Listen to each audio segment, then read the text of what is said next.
नमस्कार, स्वागत है आप सभी का न्यूज इंडिया पर। आपके साथ मैं हूं आंचल कादियान। सुबह के 9 बज चुके हैं और जुड़ेंगे हमारे साथ 9 रिपोर्टर अलग अलग जगह से और सभी बड़ी खबरों पर देंगे अपडेट।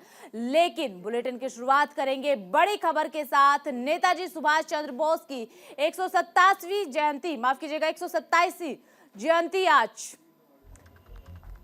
और पीएम मोदी करेंगे पराक्रम दिवस का उद्घाटन। लाल किले में होने वाले समारोह में लेंगे हिस्सा। शाम 6:30 बजे करेंगे पराक्रम दिवस का उद्घाटन। 23-31 जनवरी तक मनाया जाएगा पराक्रम दिवस। कार्यक्रम के दौरान भारत पर्व का करेंगे शुभारंभ। तो इस वक्त की बड़ी खबर आपको बता रही है, 23 से 31 जनवरी तक, यानी कि आज से 31 जनवरी तक पराक्रम दिवस मनाया जाएगा। कार्यक्रम के दौरान भारत पर्व का करेंगे शुभारंभ पीएम नरेंद्र मोदी। नेताजी सुभाष चंद्र बोस की 127वीं जयंती आज और पीएम नरेंद्र मोदी करेंगे पराक्रम दिवस का उद्घाटन। 23 तारीख से 31 जनवरी तक ये कार्यक्रम मनाया जाएगा। पीएम नरेंद्र मोदी पराक्रम दिवस का उद्घाटन करेंगे। शाम 6:30 बजे का वक्त निर्धारित किया गया है जब पराक्रम दिवस का उद्घाटन पीएम मोदी खुद करेंगे। कार्यक्रम के दौरान भारत पर्व का भी शुभारंभ करेंगे। तो नेताजी सुभाष चंद्र बोस की 127वीं जयंती आज है और ऐसे में पीएम नरेंद्र मोदी पराक्रम दिवस का उद्घाटन करेंगे। शाम 6:30 बजे का वक्त निर्धारित किया गया है। लाल किले से होने वाले समारोह में लेंगे हिस्सा पीएम नरेंद्र मोदी। इसी के साथ कई और बड़े दिग्गज हैं जो इस समारोह का हिस्सा बनेंगे।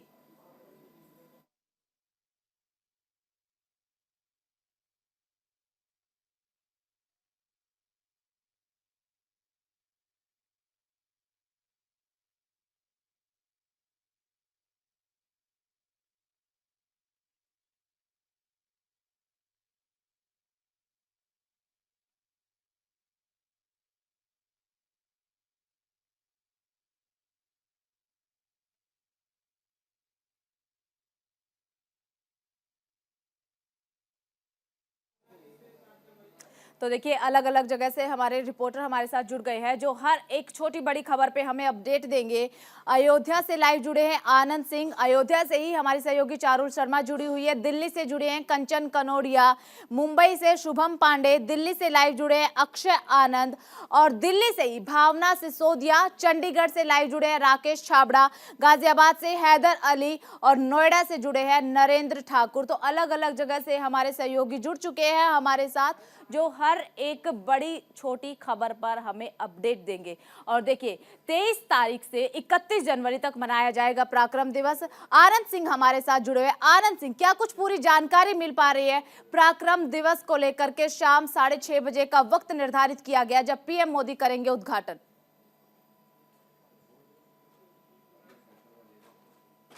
जी आंचल, अगर आज की बात की जाए तो प्रधानमंत्री नरेंद्र मोदी आज भारत पर्व, दरअसल अगर भारत पर्व की बात की जाए तो आज यानी 23 तारीख से एक हफ्ते यानी 31 तारीख तक भारत पर्व मनाया जाएगा, जहां भारतीय तमाम वो व्यक्ति या कहे शहीद हुए थे उनके पराक्रम को दिखाया जाएगा और कहीं न कहीं देश को बताया जाएगा कि आजादी की लड़ाई में किसने कितना बड़ा बलिदान दिया था और कहीं न कहीं भारतीय साहित्य को संबोधते हुए उस पराक्रम को मनाया जाएगा। और दरअसल आज की ही बात की कि आज का ही दिन क्यों चुना गया, तो आज वो दिन है जहाँ सुभाष चंद्र बोस की जयंती है। इस कारण ही आज इस दिन को चुना गया हो।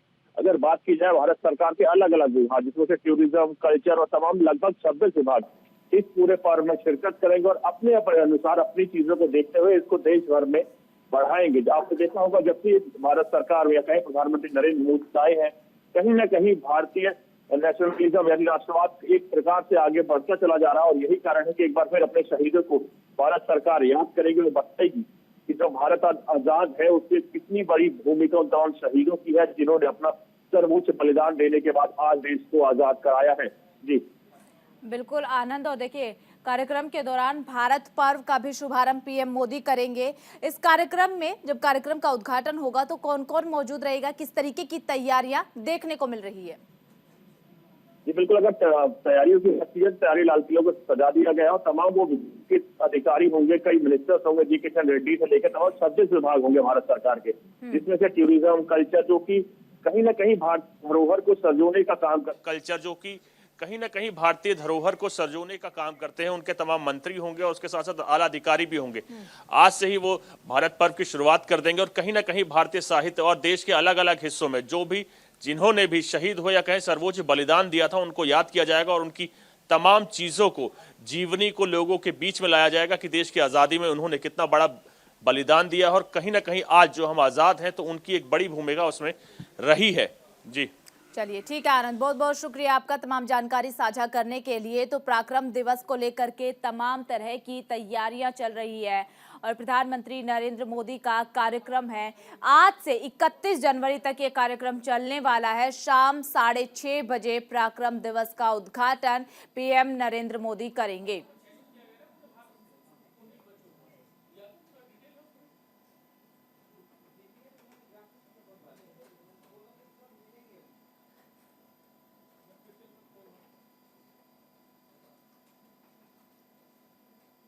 राम मंदिर में हुई रामलला की प्राण प्रतिष्ठा। अयोध्या में भक्तों के लिए खुल जाएंगे कपाट। पहले दिन राम मंदिर में भक्तों का सैलाब उमड़ा है। प्राण प्रतिष्ठा के मौके पर देश भर में मनी दीपावली। और देखिए इस बीच आ रही बड़ी खबर ये आपको बता दे कि अयोध्या में भक्तों के लिए कपाट खुल चुके हैं और इस खास अवसर पर देश भर में दीपावली मनाई गई है। जब बीते दिन प्रधानमंत्री नरेंद्र मोदी ने प्राण प्रतिष्ठा की, उसके बाद देश भर में दीपावली मनाई गई। लोगों ने रात भर जमकर आतिशबाजी भी की है। घरों में दिए जलाए गए, दीपक लगाए गए, इमारतों को जगमग किया गया।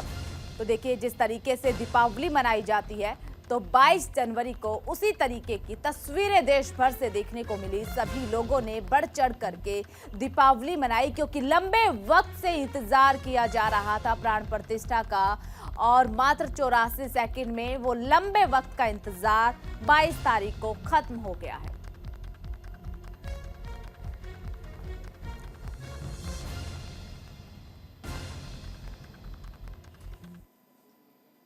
राम मंदिर में हुई रामलला की प्राण प्रतिष्ठा। राम भक्ति में लीन दिखे RIL चेयरमैन मुकेश अंबानी परिवार के साथ प्राण प्रतिष्ठा में हुए शामिल। मुकेश अंबानी ने 2 करोड़ 51 लाख रुपए दान किए हैं। तो देखिए राम भक्ति में लीन नजर आए RIL चेयरमैन मुकेश अंबानी। अपने पूरे परिवार के साथ प्राण प्रतिष्ठा कार्यक्रम में शामिल होने के लिए मुकेश अंबानी रामनगरी अयोध्या पहुंचे और इस दौरान मुकेश अंबानी ने 2 करोड़ 51 लाख रुपए भी दान किए हैं और पूरे परिवार के साथ प्राण प्रतिष्ठा का हिस्सा बनने के लिए रामनगरी अयोध्या पहुंचे थे। और सिर्फ मुकेश अंबानी ही क्यों, आपको बता दें कि पूरे देश का अगर जिक्र किया जाए, देश के साथ साथ दुनिया का जिक्र किया जाए तो सभी राम भक्त राम की भक्ति में लीन नजर आए। और इसी खबर पर ज्यादा जानकारी के साथ हमारे सहयोगी अयोध्या से चारुल शर्मा लाइव जुड़ चुकी है। चारुल, देखिए प्राण प्रतिष्ठा हो चुकी है और प्राण प्रतिष्ठा के बाद हमने देखा कि किस तरीके से देश भर में दीपावली मनाई गई। मुकेश अंबानी भी पूरे परिवार के साथ अयोध्या नगरी पहुंचे और राम की भक्ति में लीन नजर आए।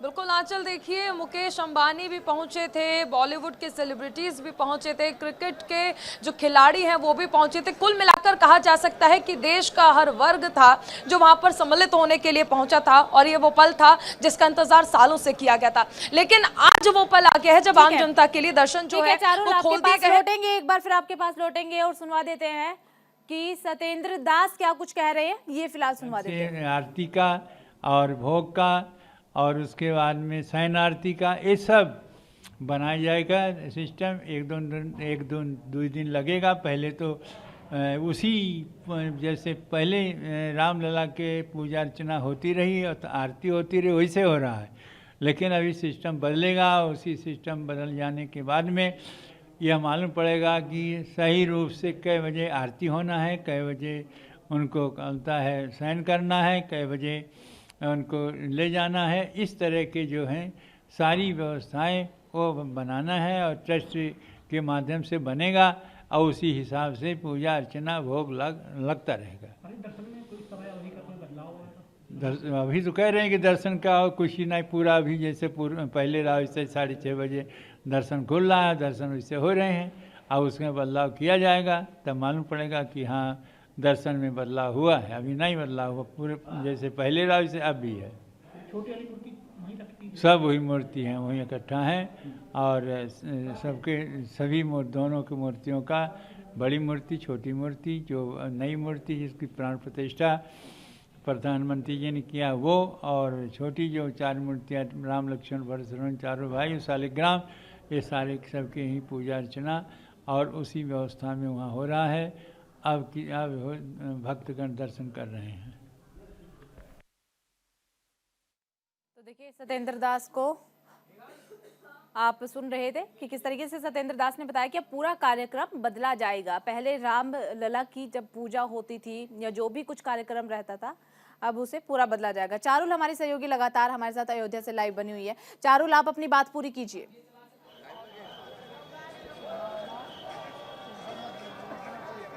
बिल्कुल, देखिए मोनिका, मैं आपको बता रही थी कि किस तरह से जो श्रद्धालु हैं उनका एक हुजूम यहाँ पर उमड़ा है। पुलिस को व्यवस्थाएं करनी पड़ रही हैं क्योंकि जो श्रद्धालु हैं वो चाहते हैं कि किसी भी तरह से एक झलक उन्हें रामलला की दिख जाए। मेरे साथ यहाँ पर एक व्यक्ति मौजूद है, आप देख सकते हैं कि ये है प्रभु राम के लिए जो जुनून है, ये वो नाम है जिसके लिए इंसान कुछ भी कर सकता है। राम का नाम बस एक बार, और यहाँ पर इन्होंने अपने जो शरीर पर प्रभु श्री राम को गुदवाया है, टाटू बनवाया है। यहाँ पर बजरंग बली हैं और यहाँ जय श्री राम। इसी के साथ ये चौपाई भी उन्होंने लिखवाई हुई है। और ये प्रभु के भक्त हैं जो यहाँ पर आए हैं सर्दी में भी। ये टैटू आपने कब बनवाया? जी मैंने ये 9 तारीख तक कंप्लीट किया, 7 तारीख से चल रहा है, 9 तारीख तक हुआ, 10 तारीख को फिर मैं 2 दिन में टैटू कंप्लीट हुआ? 3 दिन में। 3 दिन में जी। अच्छा, ये कैसी भक्ति आपने मतलब आपने प्रभु श्री राम को भी विराजमान किया है और साथ में उनके सेवक हनुमान भी है। जी ये भक्ति ऐसी है कि पागल जैसी, जैसे बागेश्वर धाम गुरुजी बोलते हैं पागल मतलब जो भगवान में गल जाए, भगवान को पा करके गल जाए, तो ये पागल हो गए आप भगवान के लिए? पागल हो गए जी। ये भी उन्होंने ही दिया है, बागेश्वर गुरुजी ने मुझे दिया है। वही इसी की प्रेरणा से, इसी को हिम्मत बांधे हुए बिना कपड़ों के मैं दर्शन लेने जा रहा हूँ। देखिए ये है भक्ति में पागल हो जाना। चलिए और भी तस्वीरें हम आपको दिखाते हैं कि किस तरह से लोग जो है वो अंदर दर्शन के लिए जा रहे हैं। यहाँ पर आप देख सकते हैं, देखिए ये 500 साल का जो इंतजार था, जब वो पूरा होता है तो हर कोई चाहता है, हर कोई आतुर रहता है दर्शन करने के लिए अपने आराध्य के। दर्शन हो गए आपके? जी। कैसा लग रहा है? 500 साल का इंतजार पूरा हुआ? पूरा हो गया, पूरा हो गया। बहुत सुंदर लगा, बहुत दिव्य लगा। बस हम लोग दिव्य 4 बजे से लाइन लगे हुए, नेपाल से आए हैं। और 4 बजे से? जी जी, पूरा रात से लोग लाइन में लगे, पूरा रात भीड़ पर भीड़ है, पूरा रात से इतनी भीड़ है रामलला के लिए। कब देख आके तरस रही है उनको देखने की जनता की। अब आंखों का इंतजार पूरा हुआ? हो गया, हमारा तो हो गया, बहुत खुश हो गया हम। कैसा लग रहा है? बहुत खुश लग रहा है। हम लोग नेपाल से आए हैं। आज मोदी और योगी के कारण से रामलला का इतना भव्य महल बना और हम लोग आके दर्शन भी किए, वो भी अच्छे से किए, बहुत अच्छे से दर्शन हो रहे हैं। और हर कोई ये चाह रहा था कि ये जो पल है वो आ जाए, क्योंकि इंतजार सबको यूं तो 22 तारीख का था आंचल कि 22 तारीख को प्राण प्रतिष्ठा हो जाए, लेकिन उसके बाद फिर आम जनता को इंतजार था कि उन्हें वो मौका कब मिलेगा। आपको याद होगा कि जब प्रभु प्रकट हुए थे त्रेता युग में, तो उसके बाद महीने भर तक कार्यक्रम चला था। और ऐसे में अभी एक बार फिर से हम वही देख रहे हैं कि प्रकट तो हो चुके हैं, प्राण प्रतिष्ठा तो हो चुकी है, लेकिन अभी भी कार्यक्रम का आयोजन किया जा रहा है। अभी आप देखिए कि कई सारे महोत्सव होंगे। रात जिस तरह से दीपोत्सव किया गया है, उसके बाद आप देख सकते हैं कि अयोध्या की तस्वीरें बदली हुई है। कैसा लग रहा है दर्शन करके? बहुत खुशी है, पूरे देश विदेश के राम भक्तों में बड़ा खुशी है। 500 वर्ष के लंबे इंतजार के बाद में मर्यादा पुरुषोत्तम भगवान श्री राम का भव्य राम मंदिर बना है। भगवान अपने भव्य मंदिर में विराजमान हो गए। इससे बड़ी हमारे लिए कोई खुशी नहीं हो सकती। हम अपने जीवन में जीते जागते राम मंदिर बनते देख रहे हैं। प्रभु श्री राम पूरे देश के राम भक्तों का कल्याण करेंगे। राम राज्य की शुरुआत हो गई है, नए युग की शुरुआत हो गई है। कल से हम द्वापर का त्रेता युग के को देख रहे हैं साक्षात। बहुत खुशी हम लोगों के लिए। खुशी के साथ भावुक भी हो रहे हैं। कैसा लग रहा है? जय श्री राम। हम लोग राजगढ़ से अलवर, राजस्थान से अलवर जिले से राजगढ़ से आए हैं और हम सभी महाराज जी महंत प्रकाश दास जी महाराज दादूपंथी ठिकाना गंगाबाग राजगढ़ से आए हैं और हम सभी भक्तों को बहुत ही हर्ष है और हमारे लिए गौरव का पल है कि आज हम यहाँ पर उपस्थित हैं और अब हम जाकर के राम मंदिर का, रामलला जी का दर्शन करेंगे। यह हम सभी के लिए गौरव का पल है। पीढ़ियां बीत गई, लोग दर्शन नहीं कर पाए, कार सेवकों ने जान दे दी, लेकिन आप सौभाग्यशाली हैं कि इन्होंने बुलाया है आपको दर्शन के लिए। विक्रमादित्य जी के बाद में आज श्री मोदी जी के द्वारा जो ये कार्य हो रहा है, ये अभूतपूर्व, अविश्वसनीय है और कभी जीवन में हम भूल नहीं पाएंगे, अविस्मरणीय पल है। हम आप सबको कोटि कोटि धन्यवाद, मोदी जी, योगी जी को और सारी टीम की जो लगी हुई है इनकी, हम उनको कोटि से धन्यवाद देते हैं। जय जय सिया राम, जय जय सिया राम, सनातन धर्म की जय हो, जय जय सिया उस आदमी को अंदर जाने देता है, फिर वो दोस्त दर्शन करते हैं, फिर आपको वहाँ पर व्यवस्थाएं बनी हुई है ना। अभी व्यवस्था बहुत अच्छी। इससे पहले इतना परेशानी था कि आदमी पे आदमी से और बहुत आदमी लौट के चले आए। अभी व्यवस्था अब ये हिंदू राष्ट्र घोषित होने की एक आगाज है मोदी जी के द्वारा। 24 के चुनाव में लग रहा है एक तरफा जिताएंगे मोदी जी को। बिल्कुल बिल्कुल एक तरफा मोदी जी आएंगे आपकी बार केंद्र में। मोदी आ गए, राम आ गए, जहाँ राम आ गए वहाँ मोदी आ गए। देखिए आंचल, जब राम आ गए हैं तो मोदी भी आ गए हैं यहाँ पर। बिल्कुल चारों हर तरफ अयोध्या नगरी में राम की गूंज सुनाई पड़ रही है और देखिए राम भक्तों में इतनी बेसब्री कि अपने रामलला के प्रथम दर्शन करने के लिए रात भर लंबी लंबी कतार में लगे रहे और दर्शन पाकर कितने खुश है वो देखने को मिल रहा है, उनके चेहरों से ही पता चल रहा है। चलिए चारुल, बहुत बहुत शुक्रिया आपका तमाम जानकारी साझा करने के लिए। तो देखिए फिलहाल यहाँ पर हमने देखा कि किस तरीके से अयोध्या नगरी में उत्साह है, राम भक्तों का सैलाब उमड़ा हुआ है अपने प्रथम दर्शन पाने के लिए, रामलला के प्रथम दर्शन पाने के लिए।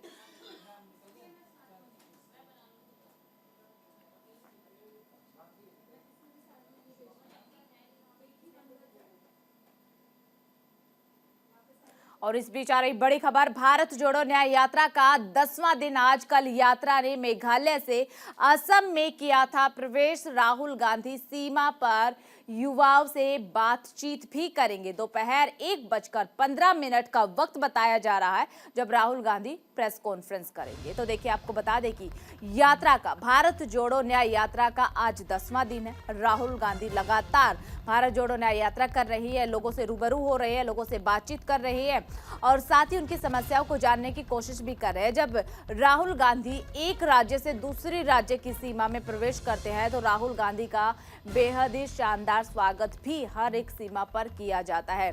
अब राहुल गांधी आपको बता दें कि मेघालय से असम में प्रवेश कर चुके हैं और राहुल गांधी आज 1:15 बजे प्रेस कॉन्फ्रेंस भी करेंगे।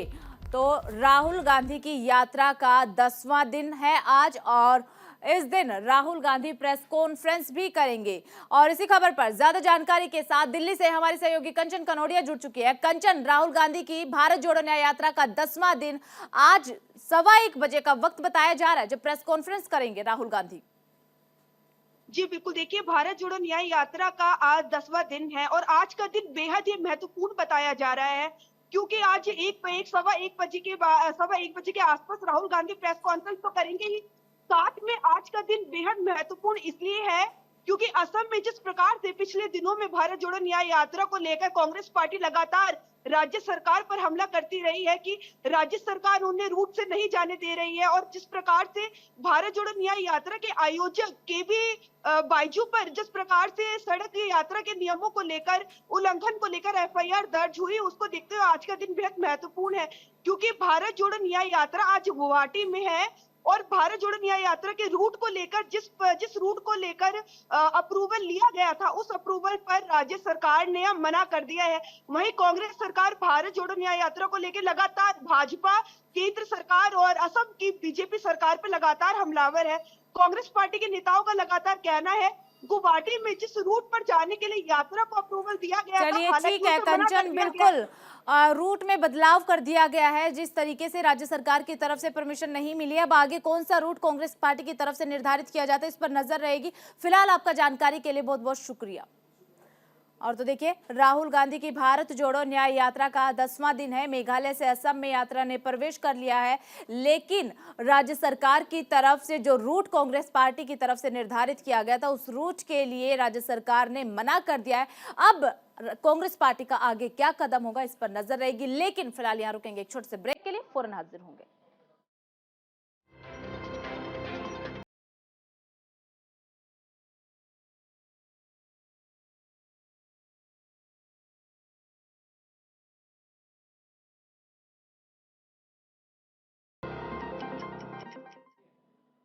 ब्रेक के बाद एक बार फिर आप सभी का स्वागत है। बढ़त के साथ खुला शेयर बाजार, 444 अंकों की बढ़त के साथ शेयर बाजार खुला है।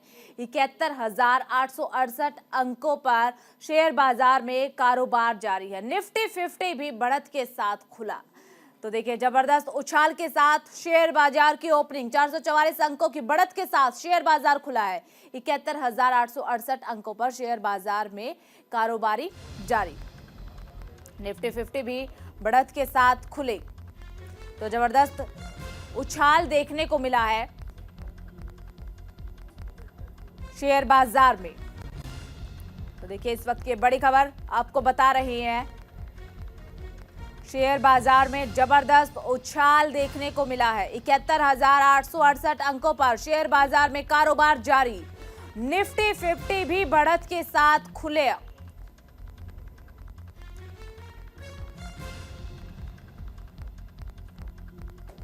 तो बढ़त के साथ शेयर बाजार की ओपनिंग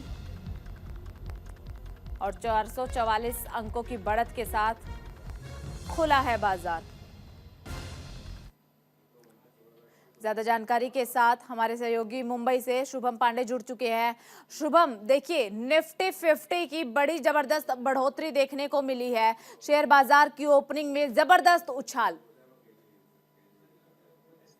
बिल्कुल, देखिए, आज सप्ताह का दूसरा दिन है। कल पूरे देश भर में राम मंदिर का कार्यक्रम था, प्रातः प्रतिष्ठान था भगवान श्री राम का। ऐसे में शेयर मार्केट में उछाल देखने को नहीं मिली। शनिवार के दिन हालांकि मार्केट खुले थे, पहली बार ऐसा हुआ कि शनिवार के दिन बाजार खुले थे, लेकिन उस तरीके की बढ़त, उस तरह की उछाल हम देखने को नहीं पाते। लेकिन आज दूसरा दिन है पूरे देश में, और तो ऐसे में कल के कंपैरिजन की बात करें तो आज मार्केट में उस तरह की उछाल देखने को मिली जिससे उम्मीद जताई जा रही थी। क्योंकि पिछले 1-1.5 सप्ताह की बात करें तो मार्केट उस तरीके से परफॉर्मेंस नहीं कर पाया था। लेकिन अब तक जो मार्केट खुले हैं उसमें भारती एयरटेल, विप्रो, इन जो कंपनियां हैं, इनके शेयर्स में काफी उछाल देखने को मिली है। तो ऐसे में आज के अगर कंपेयर की बात करें तो आज का मार्केट अच्छा है, लेकिन ये सप्ताह किस तरह से गुजरेगा इस पर सबकी निगाहें हैं। ठीक है शुभम, बहुत बहुत शुक्रिया आपका तमाम जानकारी साझा करने के लिए। और अब खबरों में आगे बढ़ते हैं। इस बीच आ रही बड़ी खबर, अहम जानकारी आपको बता दें। नाइजीरिया दौरे पर विदेश मंत्री एस जयशंकर। 3 दिवसीय दौरे का दूसरा दिन है। 3 दिवसीय दौरे पर है और आज दौरे का दूसरा दिन है। भारत नाइजीरिया संयुक्त आयोग की होगी बैठक में विदेश मंत्री एस जयशंकर भी शामिल होंगे। संयुक्त बिजनेस काउंसिलिंग बैठक का करेंगे शुभारंभ। महात्मा गांधी की प्रतिमा का भी उद्घाटन करेंगे। तो भारत नाइजीरिया संयुक्त आयोग की बैठक होगी। बैठक में कई मुद्दों को लेकर विचार विमर्श किया जाएगा और बैठक में विदेश मंत्री एस जयशंकर भी शामिल होंगे। संयुक्त बिजनेस काउंसिल बैठक का करेंगे शुभारंभ। तो साथ ही महात्मा गांधी की प्रतिमा का भी उद्घाटन आज किया जाएगा। आपको जानकारी दे दें कि नाइजीरिया दौरे पर है विदेश मंत्री एस जयशंकर। 3 दिवसीय दौरे पर है। आज दौरे का दूसरा दिन है। कई कार्यक्रम हैं जिनमें शामिल होंगे विदेश मंत्री एस जयशंकर। साथ ही बड़ी बैठक होने वाली है। बैठक में कई मुद्दों को लेकर के चर्चा की जाएगी और संयुक्त बिजनेस काउंसिल बैठक का भी शुभारंभ करेंगे। तो महात्मा गांधी की प्रतिमा का भी उद्घाटन किया जाएगा। विदेश मंत्री एस जयशंकर 3 दिवसीय नाइजीरिया दौरे पर और दौरे का आज दूसरा दिन है। विदेश मंत्री एस जयशंकर कई अन्य नेताओं से मुलाकात भी करेंगे। इस दौरान बिजनेस काउंसिल की बैठक का भी शुभारंभ करेंगे। साथ ही महात्मा गांधी की प्रतिमा का भी उद्घाटन किया जाएगा। विदेश मंत्री एस जयशंकर भारतीय मिशन प्रमुख के क्षेत्रीय सम्मेलन की भी अध्यक्षता करेंगे। यानी कि कई कार्यक्रम हैं जिनमें शिरकत एस जयशंकर करेंगे।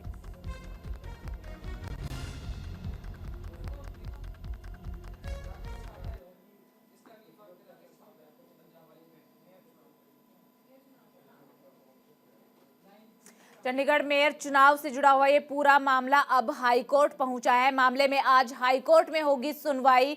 गुरुवार को होना था चंडीगढ़ मेयर का चुनाव। पीठासीन अधिकारी के बीमार होने से चुनाव टला। चुनाव कराने की मांग को लेकर हाईकोर्ट में याचिका दायर की गई है। आज इस पूरे मामले को लेकर के हाईकोर्ट में सुनवाई होगी। आपको जानकारी दे दें कि गुरुवार को चुनाव हो रहा था, लेकिन पीठासीन अधिकारी की तबीयत खराब होने की वजह से चुनाव टाल दिया गया था। अब चुनाव कराने की मांग को लेकर हाईकोर्ट में याचिका दायर की गई है। चंडीगढ़ मेयर चुनाव से जुड़ा हुआ ये पूरा मामला है और मेयर चुनाव होना था गुरुवार को, लेकिन चुनाव टाल दिया गया। अब चुनाव दोबारा करवाने की मांग को लेकर हाईकोर्ट में याचिका दायर की गई है। आज हाईकोर्ट चंडीगढ़ मेयर चुनाव मामले पे सुनवाई करेगा। अब हाईकोर्ट की तरफ से क्या कुछ फैसला दिया जाता है या फैसला सुरक्षित रखा जाता है, इस पर नजर रहेगी। बता दें कि चंडीगढ़ मेयर चुनाव जो है वो गुरुवार को होना था, लेकिन पीठासीन अधिकारी की तबीयत खराब थी और यही कारण रहा कि चुनाव टाल दिया गया,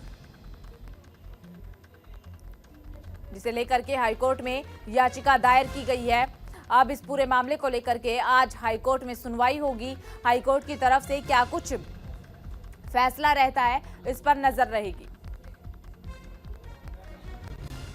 तो चंडीगढ़ मेयर चुनाव से जुड़ा हुआ ये पूरा मामला, इस वक्त की बड़ी खबर, अहम जानकारी आपको बता रही है। और इसी खबर पर ज्यादा जानकारी के साथ चंडीगढ़ से हमारे सहयोगी राकेश छाबड़ा जुड़ चुके हैं। राकेश, देखिए, चंडीगढ़ मेयर चुनाव से जुड़ा मामला, हाईकोर्ट में याचिका दायर की गई है। गुरुवार को चुनाव होना था लेकिन नहीं हो पाया। अब हाईकोर्ट में किस वक्त सुनवाई होगी, क्या कुछ तथ्य आज रखे जाने की उम्मीद? मेयरशिप के चुनाव होने थे, उसको लेकर गहमा-गहमी चल रही थी और 18 तारीख को जो इलेक्शन के प्रोसीडिंग ऑफिसर हैं वो बीमार हो गए, जिसकी वजह से जो है इलेक्शन नहीं हो पाए। उसके बाद दोनों पार्टियों में जो पलटवार होने शुरू हो गए। उसके बाद दोनों ही पार्टियां हैं कोर्ट में गई, जिसके बाद कोर्ट को उन्होंने 6 फरवरी का टाइम दिया गया। लेकिन आपको बता दें कि हाई कोर्ट ने चंडीगढ़ प्रशासन को फटकार लगाते हुए कहा है कि 23 तारीख को आप बताइए कि इलेक्शन कब होने हैं, क्योंकि जो 5 या 6 फरवरी है वो बहुत दूर है। तो उसको लेकर आज की तारीख में हाई कोर्ट में दोनों पार्टियां अपना अपना पक्ष रखेंगी। अभी ये आने वाली तस्वीरें बताएंगी कि ये इलेक्शन कब हो सकते हैं। जी ठीक है राकेश, आपसे ये भी जानना चाहेंगे कि जिस तरीके से आज सुनवाई होने वाली है, तो सुनवाई किस वक्त होगी? आज की तारीख में करीब 10:30 बजे के बाद ये सुनवाई होनी है, क्योंकि हाई कोर्ट जो लोकल प्रशासन है चंडीगढ़ का, उनको फटकार लगाई है। तो उसको देखते हुए ये देखना होगा कि आज दोनों जो पार्टियां हैं, भारतीय जनता पार्टी, आम आदमी पार्टी और कांग्रेस, ये अपना जो है पक्ष रखेंगी। उसके बाद ये डिसाइड होगा कि कौन सी तारीख चुनी जाती है, क्योंकि सूत्रों के हवाले से जो खबर आ रही है ये 26 जनवरी के आसपास। चलिए ठीक है राकेश, बहुत बहुत शुक्रिया आपका तमाम जानकारी साझा करने के लिए। तो चंडीगढ़ मेयर चुनाव से जुड़ा हुआ ये पूरा मामला है, जिसे लेकर के आज हाईकोर्ट में सुनवाई होने वाली है। अब सुनवाई के दौरान क्या कुछ दलीलें रखी जाती है सभी पार्टियों की तरफ से, इस पर नजर रहेगी। 10:30 बजे के वक्त के बाद ये सुनवाई शुरू होगी। खबरों में आगे बढ़ते हैं। आज चुनावी बिगुल फूकेगा उद्धव ठाकरे। लोकसभा चुनाव को लेकर शुरू करेंगे तैयारी। नासिक से करेंगे चुनावी अभियान की शुरुआत। नासिक में महाशिविर किया जाएगा आयोजित। उद्धव ठाकरे नासिक में सार्वजनिक रैली भी करेंगे। तो देखिए, लोकसभा चुनाव और लोकसभा चुनाव को लेकर सभी दल तैयारियों में जुटे हैं। इस बीच उद्धव ठाकरे भी नासिक से चुनावी अभियान की शुरुआत करेंगे। नासिक में महाशिविर का किया जाएगा आयोजन। उद्धव ठाकरे नासिक में सार्वजनिक रैली भी करेंगे। लोकसभा चुनाव नजदीक है, ऐसे में लगातार सभी दल लोकसभा चुनाव की तैयारियों में जुटे हुए हैं। अपनी पार्टी को, अपने दल को किस तरीके से मजबूत करना है, उसमें सभी दल लगातार जुटे हुए हैं और लगातार अभियान चलाए जा रहे हैं, ताकि अपनी पार्टी कार्यकर्ताओं को मजबूती के साथ मैदान में उतारा जा सके, लोगों के बीच जाया जा सके। क्या कुछ लोगों के लिए, क्या कुछ जनता के लिए उनकी पार्टी करने वाली है, उन सब चीजों से रूबरू करवाया जा सके। और अब आपको ये बड़ी खबर महाराष्ट्र से दे रही है, जहां पर उद्धव ठाकरे, और देखिए उद्धव ठाकरे का जब भी जिक्र होता है तो ये बात जरूर आती है कि उद्धव ठाकरे की जो पार्टी है वो कितनी मुश्किलों से इन दिनों गुजर रही है। उद्धव ठाकरे और एकनाथ शिंदे के बीच जिस तरीके से मनमुटाव हुआ, पार्टी का टूटना बिखरना हुआ, ऐसे में उद्धव ठाकरे की मुश्किलें लगातार बढ़ती हुई नजर आ रही है। अब उद्धव ठाकरे की कोशिश रहेगी कि लोकसभा चुनाव में एक बार फिर से अपनी पार्टी को मजबूती के साथ उठाया जा सके। अपना जो चुनाव चिन्ह खो चुके हैं, अपनी पार्टी का नाम जो खो चुके हैं, एक बार फिर से उसे हासिल किया जा सके। ऐसे में उद्धव ठाकरे लगातार जनता के बीच पहुंच रहे हैं। अपनी पार्टी को मजबूत करने के लिए लगातार उद्धव ठाकरे की तरफ से बैठकें की जा रही है, कई कदम उठाए जा रहे हैं। और इसी खबर पर ज्यादा जानकारी के साथ हमारे सहयोगी मुंबई से शुभम पांडे जुड़ चुके हैं, जो कि ज्यादा जानकारी देंगे। शुभम, देखिए उद्धव ठाकरे की पार्टी इन दिनों काफी ज्यादा मुश्किलों में, एक तरफ पार्टी मुश्किल में, दूसरी तरफ लोकसभा चुनाव सिर पर। आज से लोकसभा चुनाव की तैयारियों में उद्धव ठाकरे जुटने वाले हैं। बिल्कुल, देखिए बहुत कम समय रह चुका है लोकसभा चुनाव में, तो ऐसे में तमाम पॉलिटिकल पार्टियां इस वक्त अपनी एड़ी चोटी का जोर लगा देती हैं चुनाव प्रचार करने में। तो ऐसे में उद्धव ठाकरे जो कि शिवसेना दो खेमों में बढ़ चुकी है, पूरी तरह से बिखरे हुए हैं। जिनके 8 से 10 विधायक इनके पास है। तो ऐसे में नासिक में कल वो शाम में विधिनाथ कलाराम मंदिर में गए थे दर्शन करने भगवान श्री राम के, उसके बाद वहां पे आरती भी की। तो ऐसे में शुभ घड़ी आने के बाद, शुभ मुहूर्त होने के बाद आज उद्धव ठाकरे चुनाव रैली की शुरुआत करेंगे। देखिए ये जो सीट है जहाँ नासिक से जहाँ पर है 2014-2019 में जब शिवसेना बीजेपी के साथ गठबंधन करके आई थी, तो ये सीट शिवसेना के खेमे शिवसेना के पास से यहाँ से 2 बार जो है सांसद चुने गए थे। लेकिन शिंदे खेमा अलग होने के बाद यहाँ के सांसद एकनाथ शिंदे को सपोर्ट करते हैं। उसके बाद ये सीट अब उद्धव ठाकरे के लिए चैलेंजिंग सीट हो जाएगी कि आखिर कैसे यहाँ अपनी पकड़ मजबूत बनाने। इसी वजह से उस स्थान से वो आज से तैयारी शुरू करेंगे और अगले 48 सीटों पे जो इनके बीच इंडिया गठबंधन सीटों का शेयर फॉर्मूला है, जहां जहां पर शिवसेना चुनाव लड़ेगी, जहां जहां पर शिवसेना के जो सांसद चुन के आते थे, जो अब एकनाथ शिंदे को जा चुके हैं, उस सीटों पर उद्धव ठाकरे अपनी मजबूती किस तरह से रखते हैं, ये रणनीति जो है बनाई जाएगी। इसी वजह से कार्यकर्ता सम्मेलन को बुलाया गया, कार्यकर्ताओं के अंदर जोश भरने के लिए कि जो कुछ भी हुआ उसे भूल जाइए, चुनाव सर पर है, जनता का आशीर्वाद चाहिए। इसी वजह से एकनाथ शिंदे माफ कीजिए उद्धव ठाकरे आज से इसकी शुरुआत जो है अपनी चुनाव प्रचार की रैली की शुरुआत जो है वो करने जा रहे हैं। बिल्कुल शुभम, चुनाव प्रचार की शुरुआत आज से करने जा रहे हैं उद्धव ठाकरे और कार्यकर्ताओं में जोश भरना बेहद ही ज्यादा जरूरी इस वक्त हो जाता है, क्योंकि लोकसभा चुनाव सिर पर है। चलिए, बहुत बहुत शुक्रिया आपका तमाम जानकारी साझा करने के लिए। तो नासिक से उद्धव ठाकरे अपने लोकसभा चुनाव की शुरुआत करने जा रहे हैं, सार्वजनिक रैली भी होगी, जनता को भी हो सकता है आज संबोधित करे और कार्यकर्ताओं में जोश भरने का कार्य आज किया जाएगा। खबरों में आगे बढ़ते हैं। शीतलहर की चपेट में पूरा उत्तर भारत, दिल्ली एनसीआर में कड़ाके की सर्दी, ठंडी हवाओं से गिरा तापमान, ठंड से लोगों की दिक्कतें लगातार बढ़ती हुई नजर आ रही है।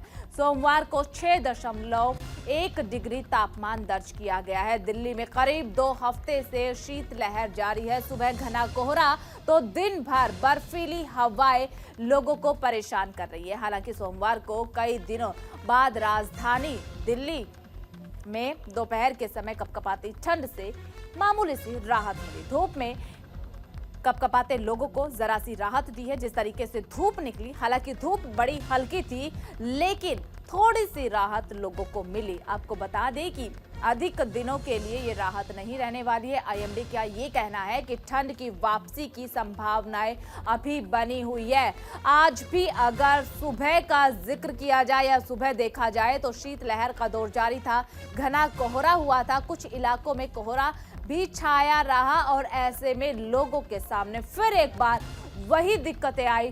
दफ्तरों में लोगों को जाने में देरी हुई तो बच्चों के सामने भी कई सारी दिक्कतें आ रही है। मौसम विभाग के अनुसार सोमवार को अधिकतम तापमान 17.6 डिग्री रहा, ये सामान्य से 3 डिग्री कम रहा है। तो वहीं पर न्यूनतम तापमान 6.1 डिग्री दर्ज हुआ है, ये सामान्य से 1 डिग्री कम है।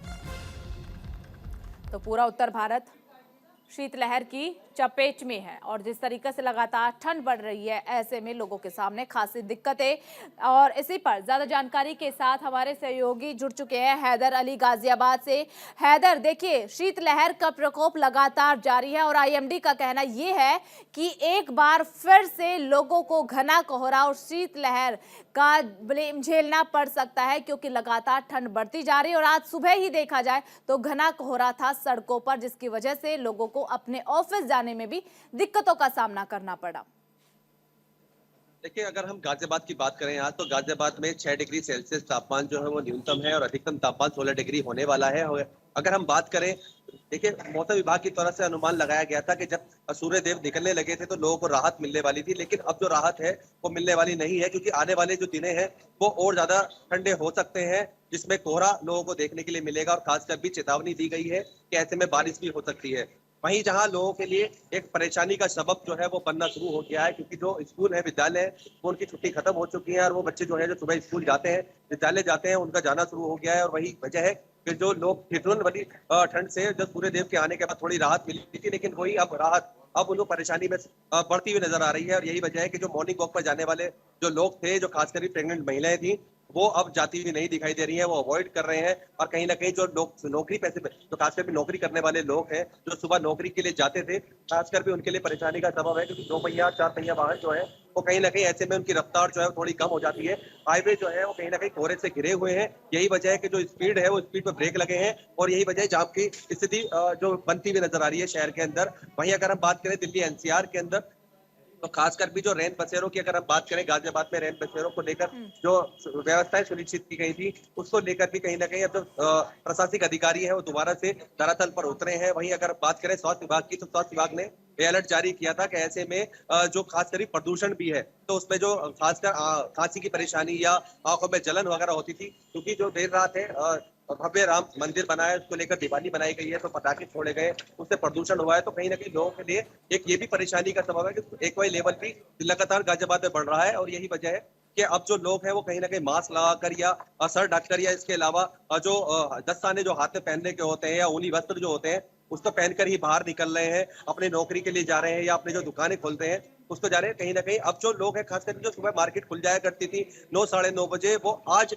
कहीं ना कहीं 10 बजे या 11 बजे खुलने के आसार उसके नजर आ रहे हैं। तो यही वजह है कि जो सर्दी का सितम है, जो ठिठुरन भरी सर्दी है, वो दोबारा से वापस लौट कर आई है और लोगों के लिए परेशानी का सबब बन रही है। जी ठीक है हैदर, जिस तरीके से ठंड बढ़ रही है ऐसे में लोगों के सामने खासी दिक्कतें हैं। बहुत बहुत शुक्रिया आपका तमाम जानकारी साझा करने के लिए। तो एक बार फिर से शीतलहर का कहर लोगों को झेलना पड़ सकता है और आईएमडी का ये कहना है कि जिस तरीके से पहले अनुमान लगाया गया था कि अब हो सकता है सर्दी खत्म हो जाए, लेकिन आज और कल हमने जिस तरीके से देखा सुबह सवेरे घना कोहरा था सड़कों पर, तो ऐसे में आईएमडी का कहना है कि एक बार फिर से सर्दी बढ़ सकती है और ऐसे में लोग बढ़ती हुई ठंड से बचने के लिए अलाव का सहारा भी ले रहे हैं। यातायात पर भी खासा असर इसका देखने को मिल रहा है। तो पूरा उत्तर भारत शीतलहर की चपेट में है और ठिठुरन भरी सर्दी से लोगों के सामने दिक्कतें। हालांकि जिस तरीके से बच्चों को लेकर के प्रशासन की तरफ से, राज्य सरकारों की तरफ से फैसले लिए गए थे कि शीतलहर ज्यादा है, सुबह सवेरे घना कोहरा होता है, तो ऐसे में बच्चों के स्कूल की छुट्टियां कर दी गई थी। अब वो छुट्टियां भी खत्म हो गई है, लेकिन आने वाले वक्त में सर्दी और भी ज्यादा बढ़ सकती है। तो क्या एक बार फिर से बच्चों की छुट्टियां कर दी जाएगी स्कूल की, ये भी देखने वाली बात रहेगी, क्योंकि सर्दी की वजह से बच्चे सबसे ज्यादा परेशान होते हैं। हालांकि हर वर्ग परेशान होता है, लेकिन सुबह सवेरे तैयार होकर स्कूल जाना बच्चों के लिए बेहद ही ज्यादा मुश्किल होता है।